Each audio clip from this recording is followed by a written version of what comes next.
আসসালামু আলাইকুম প্রিয় শিক্ষার্থী বন্ধুরা, আজকে আমরা এইচএসসি আইসিটি তৃতীয় অধ্যায়ের দ্বিতীয় অংশে ডি মর্গানের উপপাদ্যের প্রমাণ দেখব সত্যক সারণীর সাহায্যে। আমরা জানি যে ফরাসি গণিতবিদ ডি মর্গান অতি গুরুত্বপূর্ণ দুইটি উপপাদ্য আবিষ্কার করেন। একটি হচ্ছে নাম্বার 1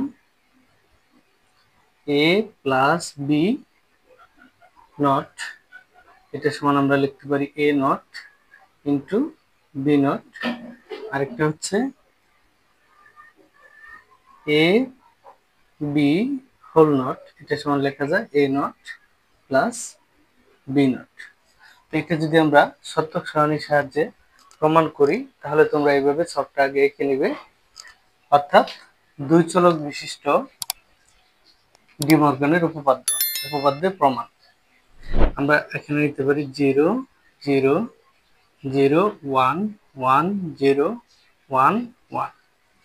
এখন এ নট মানে কি, এর যে মানটা আছে এটাকে উল্টিয়ে দেওয়া, অর্থাৎ 0 এর জায়গায় আমরা লিখতে পারি 1, এখানে 1, এখানে 0, এখানে লিখতে পারি 0, আবার এই জায়গায় লিখতে পারি 1 0 1 0। ওকে, আচ্ছা, এখন আমরা এখান থেকে এই সারণীটা পূরণ করি। সেক্ষেত্রে আমরা লিখতে পারি যে 0 0 যোগ করলে হবে 0, 1 0 1, অর্থাৎ যে কোনো একটা 1 হলে যোগ করলে হবে কি 1।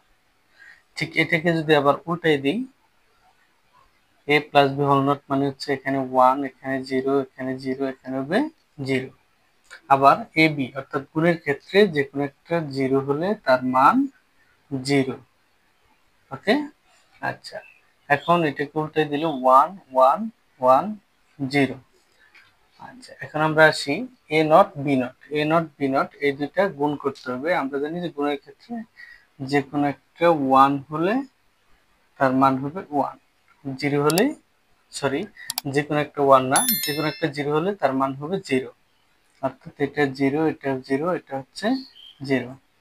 তারপর যোগের ক্ষেত্রে যে কোনো একটা 1 হলে তার মান হবে 1, তাহলে এখানে আমরা লিখতে পারি 1, এটা হচ্ছে 1, এখানে 1, এখানে হবে 0। আচ্ছা, তোমরা একটু খেয়াল করে দেখো, লক্ষ্য করে দেখো যে a plus B whole not এটা সমান আমরা কি লিখছিলাম, a not into B not, অর্থাৎ এই যে দুইটা সারণী, এই সারণী আর হচ্ছে এই সারণী, খেয়াল করে দেখো মানগুলো ঠিক আছে কিনা। আরেকটা হচ্ছে যে এ বি হোল নট এটা সমান আমরা লিখতে পারি যে এ নট প্লাস বি নট। ওকে, এই হচ্ছে সত্যক সারণী।